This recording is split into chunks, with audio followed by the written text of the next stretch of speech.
Morning everyone, I'm Lauren Moriarty, the Rivers and Estuaries Program Manager at NVT, and today I'm going to be taking you through how we working from source to sea to better understand, protect and restore the systems that support this landscape. So 2025, our work is focused on expanding, monitoring, strengthening partnerships and building on our long-term data sets. So where does NVT work? In the broader space, we fall within the Bitter municipal area, and that's where we work. Primarily around Nature's Valley, we work on the Groot West and the Sout East, or the Salt River, the rivers and estuaries, and then further linking to Maatjies, Keurboom's and Pisang systems in the Bitter area. This is a strategic focus, basically recognizing the complex nature of each individual system, but also linking them together as a whole, and the influence of factors from land to sea. So why do they matter? So South Africa is a water scarce country, and what this essentially means is that there's not enough input for the high demand downstream. Our rivers and estuaries are amongst the most critical and vulnerable ecosystems. They support a great biodiversity, they sustain local livelihoods, provide critical ecosystem service, and they are recognized as biodiversity hotspots, but they are also under increasing pressures. So what happens upstream directly affects what we see downstream, and this is why we take a connected source-to-sea approach. So we fall within a strategic water source area, technically two. The Outeniqua Strategic Water Source Area and the Tsitsikamma, often referred to as the Outeniqua-Tsitsikamma Strategic Water Source Area. And what they are 10% of the land that supply 50% of water to the country. So strategic water source areas are considered of strategic significance for water security. And with that comes threats, risks, and various pressures to our water sources, and particularly in strategic water source areas. So the two that come up on top are usually invasive alien plants and then fire management or fire risk. And then locally, what we see is a lot of abstraction issues. And this often refers to a downstream demand, an increase in demand. So I refer to our work as science-based but action-orientated. Essentially, this is we measure, we understand, we act and adapt. And we do this with a strong source-to-sea thinking. Basically, trying to emphasize the connectivity between land and sea, and then assessing those impacts from upstream to downstream. And this is basically aiming to maintain natural flows and ecological functions of these systems. So starting with the Groot River, we do monthly standardized water quality monitoring. It's a comparable long-term data set, and what we've noticed is the estuary, it alternates between marine dominated and freshwater dominated states, and this essentially reflects the dynamic mouth conditions, being a temporary open closed system. So we're looking at some key parameters in these graphs. They are averages from 2025, such as temperature, salinity, and dissolved oxygen, together giving us an overall indication of ecosystem health. There is natural variability between months and across the system, and this is expected especially in a temporary open closed system. But the patterns are important because this helps us to establish the baseline and identify any deviations. So we've got a long-term data set, and we're able to pick up shifts and changes along the way. And this can indicate stress or disturbance on the system. The 2025 averages, the above bridge, which our site is now, we're going to add a new one. We've experienced a lot more marine-dominated states in the estuary. So what's happening is our freshwater site has experienced more salinity input in previous years. So we've seen this shift over the last 2 years. That's why we have a bit more of a higher gradient above the bridge compared to before. And then we look at it with water levels. So water levels, thanks to Sandbox, we collaborate on our water quality. These are measured throughout the year, also the state of the mouth, and correlating that with different parameters. So what you typically see towards the mouth would be high salinity, high oxygen, it's that marine mixing phase. Towards the top of the bridge, freshwater side, you'd see low salinity, high oxygen, and areas where you'd see moderate salinity ranges, but also high oxygen, is where something like a biological thing is happening. So it's usually photosynthesis. So we see a typical trend throughout the system. Mid-estuary is most vulnerable that we've noticed, because obviously it is in the center of those two mixing things. It's the highest variability, and then it also is the first to show signs of stress. So although we haven't found any localized stress, it's something that would get reported on immediately. And then, under further investigation by that. And also for oxygen, what we've noticed is it ranges between 6 and 12 milligrams per liter, which is consistent with a healthy system. And then clear seasonal trends. So especially with temperature, summers range between 20 and 26, the perfect swimming weather, compared to winter, which is your 8 to 14 degrees. But then we get to mouth state. So this is about half the year. I think it goes to June sometime. Otherwise, we wouldn't really see the graph. Basically, we've had a predominantly closed mouth state, with over 55% of our days that were measured being closed, with over 8 breaches, 2 natural, others mechanical. What that means is artificial breaching, so usually with the digger that comes in. Your natural breach usually happens between 21 and 23 meters, that's a water level, which is great. We want a natural breach, but then we do get points of time where we need to breach it, or it needs to be breached mechanically. This happens usually around the same time, or when the water level is just a little bit higher, and that's because of low-lying housing, and then also septic tanks and conservation tanks that are there. The issue with this that we've come up with is there's rapid closure of the mouth when it's mechanically breached. So usually when it's open naturally, it stays open long because it's had the right conditions to do so. Whereas with the mechanical breach, it closes within 1 to 2 days. So though it seems like it's following a natural cycle, it's still, dipping, closing too often, whereas it, would naturally. Birds and beyond. So I'm going to kind of go through this fairly quickly. We do monthly coordinated water bird counts. This is over 25 years data set. So BirdLife, Plenberg Bay worked with us early on. And we've continued that monitoring.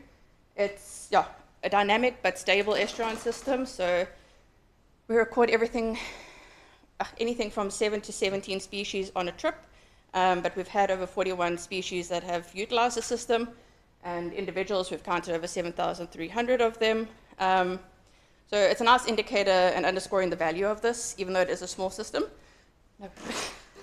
I'm not even close to finish though. Basically we plot this with the water quality measures that we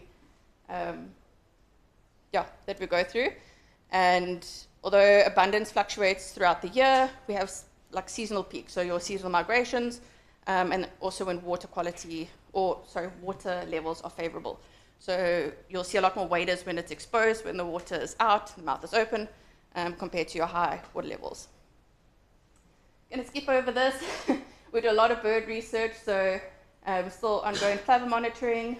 This little girl, F348, ringed on Salt River in January this year. Found her at Blue Rocks 2 months later, so awesome success story for a very poor year, unfortunately.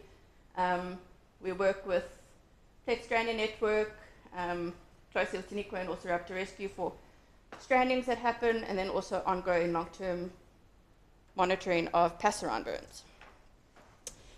So the beyond, birds and beyond. We do biomonitoring, so this is SAS. It's looking at hojas in the river, all the little macroinvertebrates.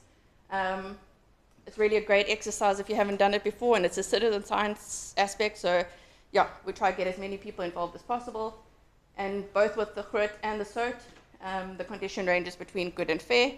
And yeah, from that we determine what is happening upstream. Something we started is vegetation monitoring. So it's not the 3 plants that you think you see along the estuary, but there's a huge variety. So nicely plotted along. Excluded is your riverine forest, and then there's also a couple alien invasives in there. And one of the targeted interventions is alien vegetation removal, which Georgia has been a huge part of. And yeah, I started tackling especially the island section. Okay, Salt River. So these little critters here are your, so it's a redfin minnow species. This is what got us started with our Salt River project. We were fortunately funded by Whitley Fund for Nature, and beautiful nature, to give us a 2-year project. So basically looking at a baseline study of this, because it's a really understudied system. Very little to no information on what we needed. So we really got in there, and there was a few, there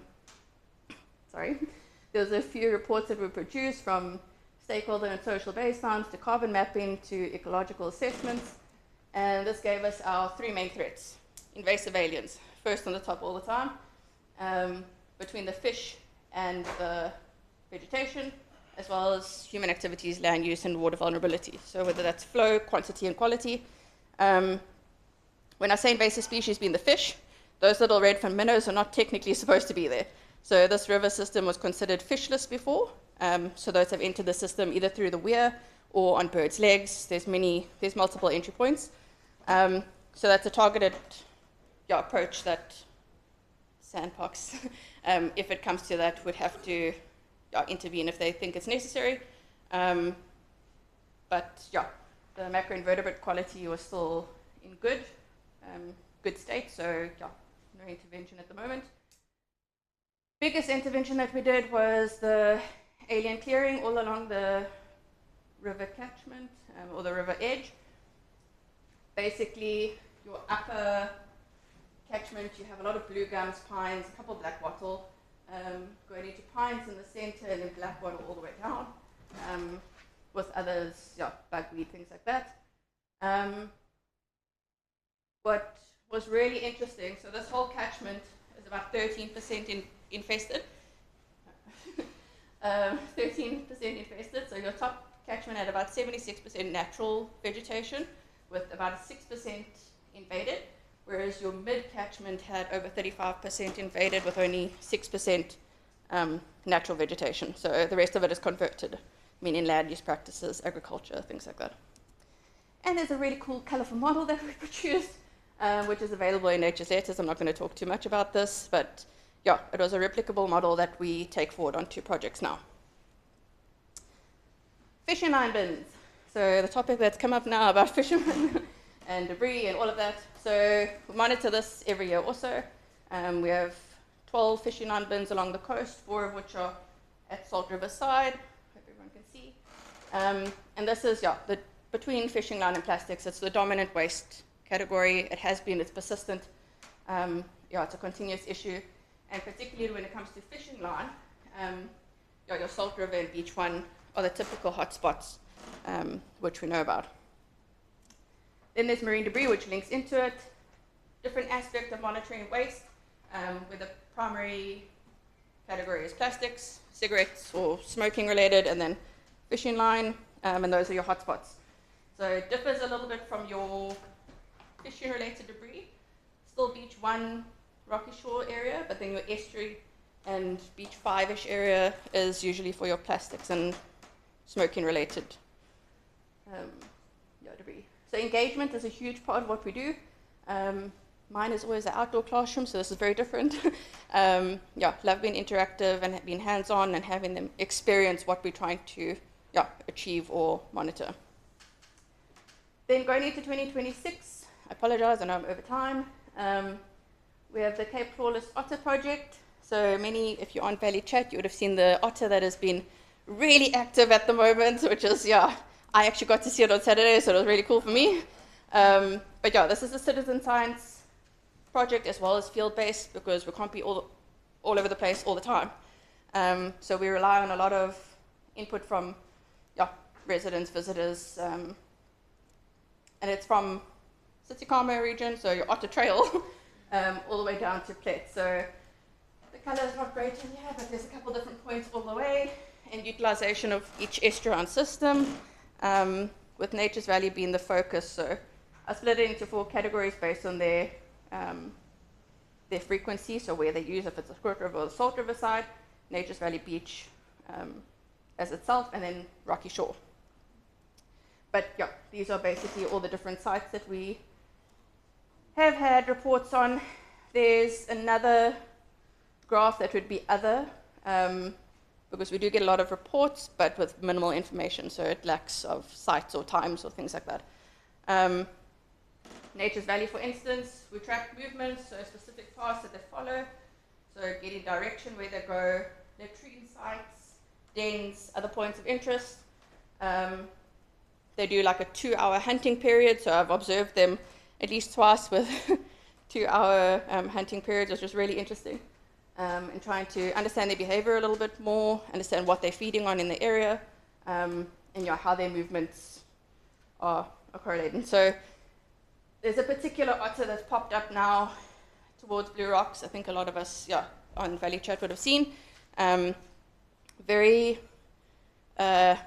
people-friendly otter, which is very unusual for them. It's not something you see every day. So there's another angle that we're looking into that, why that is, and also about rehabilitated otters, hand-reared otters, how that interferes or affects where they go and how they interact with people.